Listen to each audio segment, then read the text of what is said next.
Segunda aula de evangelismo. Agora nós vamos falar sobre a fundamentação prática para o evangelismo. Na primeira aula eu mostrei para vocês a diferença entre evangelismo e proselitismo. Hoje nós vamos falar um pouco mais sobre a fundamentação prática. O segredo do evangelho está na fundamentação de sua verdade. Um homem deu a sua vida por essa mensagem e exigiu dos seus seguidores que o fizessem igualmente. É uma mensagem que impõe a renúncia como condicional para o seguidor e sem a qual não é possível tornar-se praticante. É um caminho estreito, encontrado por poucos caminhantes, mas é o único meio de encontrar a vida. É um trabalho onde faltam operários e nem todos os que desejam entrar nele são dignos dele. O Evangelho liberta o evangelizado quanto a seus temores mortais, mas não sem o confrontar com seus tesouros, aquilo que tanto valoriza neste mundo. Uma vez evangelizado, o homem torna-se o único responsável por seu destino final. Seu sangue é sobre a sua cabeça. Existe um lado prático da evangelização. E esse lado prático eu mostrei para vocês na primeira aula, que é o evangelista, ele indo ao locus vivendi das pessoas. É evangelizar as pessoas aonde elas estão vivendo. E quando você evangeliza as pessoas onde elas estão vivendo, você vai encontrar o modus vivendi. Modus vivendi é o estilo de vida que a pessoa está levando. Se você vai evangelizar uma comunidade onde existe o tráfico de drogas, ali existe um estilo de vida dos moradores daquela região. Não são todos que são traficantes, mas como convivem com essa realidade, existe um modus vivendi que opera naquele lugar ali. E o locus vivendi é aonde estão instaladas ali as lojinhas, as biqueiras e assim por diante. É o mundo deles. Pois bem, você como evangelista, você está entrando nesse tipo de mundo, locus vivendi, e vai encontrar esse estilo de vida, modus vivendi. E a parte prática? A parte prática é que você vai levar o quê? Você vai levar o evangelho, vai fazer a evangelização. E quando você está fazendo a evangelização, você está levando uma cultura cristã. Esse é um ponto importantíssimo. Existe a cultura da modus vivendi, e você vai levar uma cultura cristã para onde ela está vivendo. Uma prática do Evangelho. Por quê? Nós não somos escolásticos, está vendo? O que é a escolástica? Escolástica é um movimento de intelectualização que aconteceu na Idade Média. Intelectualização cristã, que acontecia dentro dos mosteiros, dentro dos conventos, dentro das confrarias. Aí o que eles faziam? Pegavam uma doutrina do Evangelho e fazia a escolástica, a especulação doutrinária, teológica e filosófica daquele ensinamento. Aí esse é um lado, tá bem? É um lado, pode ser praticado. Só que quando nós estamos falando de evangelismo, não estamos falando de escolástica. E não devemos, então, confundir evangelismo com proselitismo e não devemos confundir evangelismo com escolasticismo. Escolasticismo é esse negócio de você tentar entrar numa comunidade como essa que eu descrevi agora e tentar ficar ensinando doutrinas filosóficas lá dentro, que são teologias cristãs. O lado prático da evangelização é o seguinte: você encontra a pessoa e você leva a cultura cristã para ela. A cultura cristã é na Bíblia. E a pregação do evangelismo, ela é uma pregação chamada pregação mesmo. Pregador. Quer dizer, tem uma segunda parte, que é a parte do ensino. Está contemplado também no evangelismo o ensino? Está. Jesus disse, né? Vocês vão pelo mundo inteiro, batizando as pessoas em nome do Pai, do Filho e do Espírito Santo, e ensinando-as a guardar todas as coisas que vos tenho mandado. Existe a parte do ensino, que é chamado de didascalo, didaquê, didática. Tem sim. Só que o primeiro contato que você tem com as pessoas é o contato da pregação. É pregar Cristo e este crucificado disse o apóstolo Paulo. Quando você faz isso, você já está entrando com a cultura bíblica. E aí vai ser um choque de culturas. Cultura do morro, cultura cristã. Cultura do baile, cultura cristã. Cultura da violência, cultura cristã. Cultura da mundanização, cultura cristã. Vai ser um choque. E esse choque, o evangelista, ele está preparado para poder fazer. Por quê? Porque ele também já foi o evangelizado. O evangelista também já esteve naquele modus vivendi. O evangelista também já viveu naquele locus vivendi. Você foi a um lugar, mas você foi a um lugar da onde você foi tirado, da onde você foi retirado. E essa é uma fundamentação não teórica, tá, irmãos? Essa é uma fundamentação da própria verdade. É uma verdade prática. Qual que é a verdade prática? O que você vai levar lá? Você vai tomar cuidado com o chamado evangelho social. O que é o evangelho social? É a adequação da cultura bíblica com a realidade da pessoa. Uma coisa é você sair como missionário e ter esse problemão lá no campo missionário. Outra coisa é você sair como um evangelista e você fazer a negociata. Negociata é um acordo que eu vou fazer com as pessoas. Para quê? Para que elas aceitem a minha propaganda. Você está fazendo um acordo. Esse é um problema seríssimo que o evangelista vai enfrentar. Por quê? Porque essa mensagem aqui ela tem dono. Você está anunciando Jesus Cristo. E você vai anunciar Jesus Cristo porque Ele morreu pela mensagem. Ele morreu para que essa mensagem tivesse peso, autoridade, autonomia, unção, poder. Ele morreu por essa mensagem aqui. Ele não somente viveu por ela, e é certo que ele viveu, mas ele viveu e morreu. Ele viveu, morreu e ressuscitou por causa dela, para garantir.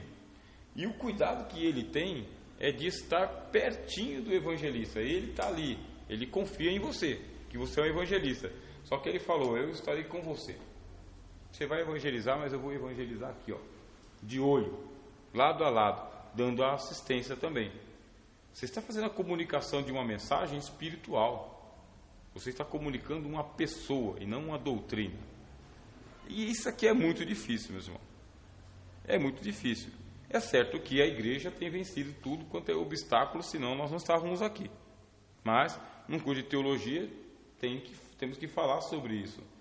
Qual que é a diferenciação entre você anunciar uma doutrina e você apresentar uma pessoa? Porque você apresenta uma doutrina, você apresenta de maneira teórica, não prática. A pessoa aceita ou não aceita. Agora, a pessoa não, ela é relacional. A pessoa, ela exige um comprometimento. Olha, esse aqui é Jesus. Jesus morreu pelos seus pecados, e os seus pecados são muitos, seus pecados são impagáveis, mas Cristo pagou pelos seus pecados. E aí? Pagou porque quis. Não, a nota promissória foi parar na mão dele. Se a nota promissória for pagar na mão dele, você não deve para o inferno, mas você deve para ele. E agora, o que ele fez? Comprou a tua alma. Tua alma é de Jesus. Bom, eu não pedi para ele pagar nada por mim, mas já que pagou, obrigado. Não, não é obrigado. Agora você tem que dar uma resposta melhor. Por quê? Porque agora que a tua vida não é mais sua, você vai ter que dar uma resposta para ele em vida. Porque senão, um dia ele vem aqui para poder cobrar a hipoteca da casa, entendeu? Um dia ele vem trazer a ordem de despejo. Mas, no pior dos casos, sabe? No pior dos casos, ele vem aqui para poder demolir a casa. Alguma coisa assim. Tem um aspecto todo positivo, que é a salvação, mas tem uma sentença também. E aí você vai confrontar a pessoa no mundo que ela está vivendo. Que choque, né, irmão? É um choque. Como que você vai lá no meretrício evangelizar as mulheres que elas não têm outro estilo de vida? Só tem aquele. E com aquele estilo de vida sustentam a sua família. E que já estão marcadas na alma pelo estilo de vida que tem.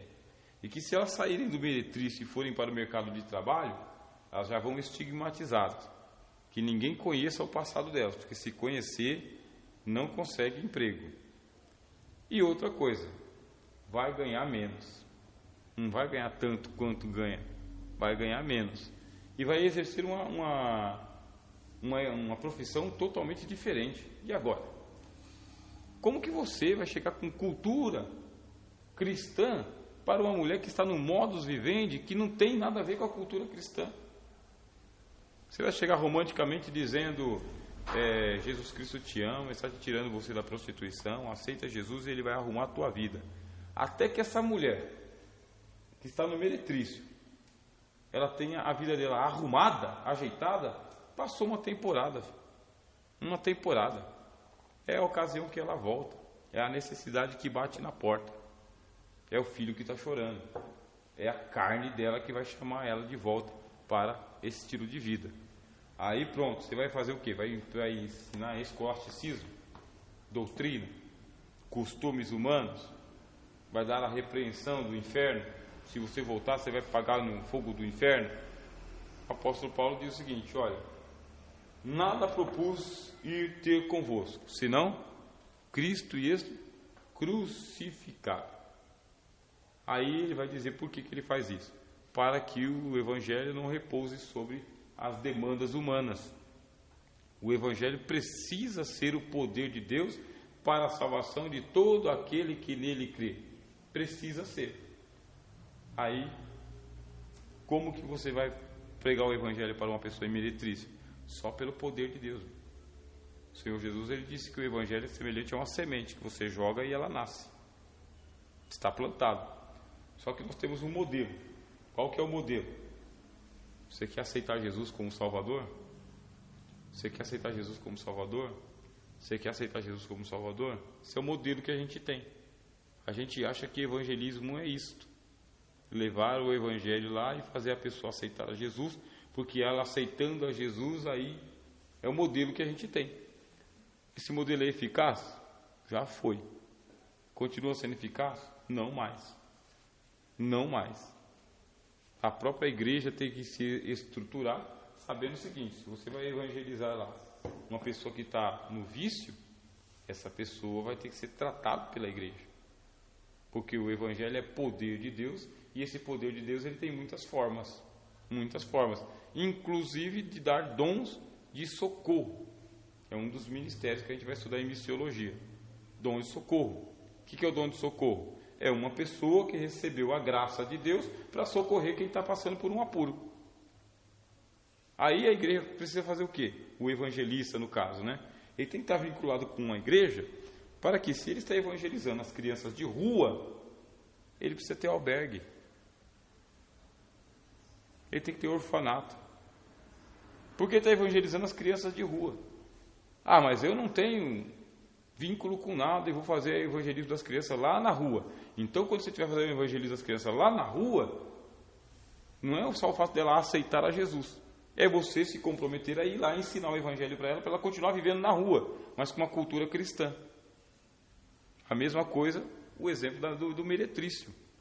É você evangelizar a pessoa no meretrício, deixando com ela a semente do evangelho, para que a semente do evangelho se apodere dela e ela consiga sair daquela vida. Do contrário, você tem que encaminhar essa mulher aí para um outro locus vivendi, sustentar ela e a casa dela por um período, uma época. Não dá para dar um palacete, mas deve ter algum tratamento para isso aí. Aí você volta lá para a igreja criticada, que é a igreja universal. Criticada porque quando ela faz o trabalho encaminhando a pessoa para terapia. Nossa, terapia! Onde já se viu um negócio desse? Pois bem, é uma manifestação que nós não nos apropriamos ainda. Mas tem um monte de pessoa que tem que passar por desintoxicação. Desintoxicação. Porque é cultura, já faz parte da alma da pessoa. E muito trabalho evangelístico ele é feito junto com o assistencialismo. Só que a gente não confunde, tá? A gente não confunde evangelismo com proselitismo, não confundimos evangelismo com escolasticismo e também não confundimos evangelismo com assistencialismo. A gente sabe que cada um está na sua própria área. Eu li um livro do Dr. Falcão Sobrinho, da Igreja Batista, Teologia da Mordomia Cristã, e ele entrou nesse ponto. Eu não tenho o pão para dar. Eu não tenho a roupa para dar. Eu vou fazer evangelismo para quê? Aí ele comenta o seguinte: campos distintos. Por quê? Você não tem o pão, você não tem a vestimenta. Mas se você nega o evangelho, você está dizendo que a pessoa não tem alma. Existe um evangelho chamado o Evangelho da Libertação, aqui na América Latina, né? Então, esse Evangelho da Libertação é justamente isso: é você levar o pão, o cobertor e a palavra. É o Evangelho da Libertação. Você alcança a pessoa no mundo que ela está vivendo, no local que ela está vivendo, e você leva a palavra e leva algo mais. E existe um trabalho de evangelização aqui em São Paulo, que é feito nas periferias, que as igrejas deixaram. Só que o que acontece? Os cristãos não deixaram. As igrejas deixaram, porque as igrejas levantou as 4 paredes, colocou um púlpito ali e as caixas para tocar, está feito o trabalho. Então a igreja organizada, ela abandona. Só que os cristãos dentro dessas igrejas espalhadas, eles montam movimentos. Sopão, sabe? Casa de recuperação, albergues, orfanatos. Quem montam? Os cristãos. E a igreja? A igreja tem mais que fazer. A igreja tem mais que cuidar. Ela tem que cuidar dos seus ministros, né? Ela tem que cuidar do pessoal que está dentro das paredes. Aí pronto, meu irmão. O evangelista, ele é aquela pessoa que Deus vai incomodar dentro da igreja para poder falar: aqui está tudo bem, deixa as 99 aqui, vai atrás da 100ª que está afastada.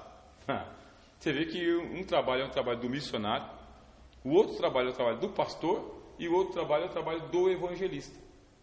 O evangelista é a pessoa com quem Deus incomoda e com quem Deus conta para poder sair da sua zona de conforto e fazer esse trabalho que a igreja não está fazendo.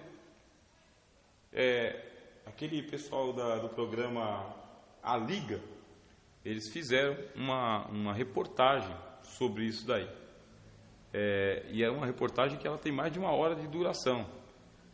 E mostra o trabalho assim dos evangélicos também no centro de São Paulo, indo lá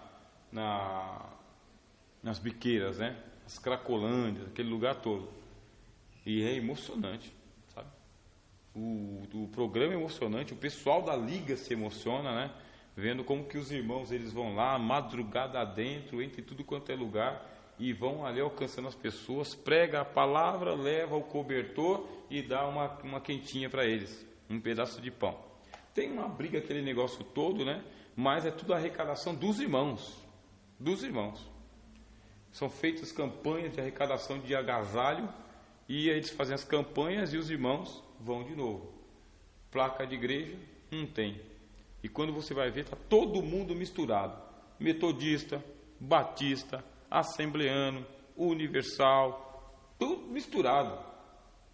Cada cristão de um jeito. Aí chega lá, tem irmão barbudo, outro de terno, outro careca, outra de saia, outra de calça. Está tudo misturado os cristãos. E estão fazendo o trabalho de evangelização, orando e pregando para as pessoas. Aí encontram várias meninas que estão grávidas, outras estão com sífilis, outras estão com AIDS, outras estão drogadas. Várias meninas, aí as irmãs vão lá e fazem o trabalho, pegam o nome, veem qual que é a ponte que ela está morando, qual que é o lixo que ela está morando, qual que é o lugar que ela está frequentando, e fica fazendo aquele trabalho intensivo, não, repetitivo. Até que eles tentam trazer a menina de volta para a família, para casa, sabe? Muito difícil, mas consegue trazer a menina de volta para casa. E aí faz um trabalho com a família, para poder a família receber de volta. Quando vai ver, a mãe envolvida também, o pai envolvido, o pai é cadeieiro, aquele negócio todo. Esse é um estilo de evangelização. Existe um outro estilo de evangelização, que ele é feito para os ricos. Uma evangelização estilizada, irmãos. Estilizado em formato de reunião, parecido com Seixonoye, mas é reunião num espaço alugado, servido por buffet, né? Aluga um buffet. Isso aí é o evangelista voltado para isso mesmo. E aí ele dá palestra, ele não dá pregação. Ele não faz a pregação, ele faz uma palestra. E na palestra dele, o que ele faz? Ele faz citação de autores cientistas da psicologia, psicanalistas. Às vezes eles trazem os psicanalistas, o pastor organiza, né, o evangelista organiza o espaço, traz o especialista traz a palestra e depois ele traz a palavra de Deus e ora. É um trabalho voltado para a evangelização da classe emergente ou da classe rica. É outra coisa, e é logicamente que a pregação é outra também. Existem adaptações. E igreja de gente rica. Tem uma igreja, chama-se Igreja Nova Vida, do Rio de Janeiro. Essa igreja Nova Vida, ela é uma igreja antiga, tá? E ela é uma igreja voltada para a elite carioca. Voltada.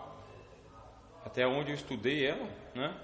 É voltado mesmo a todo o linguajar, o aspecto é voltado para a elite carioca.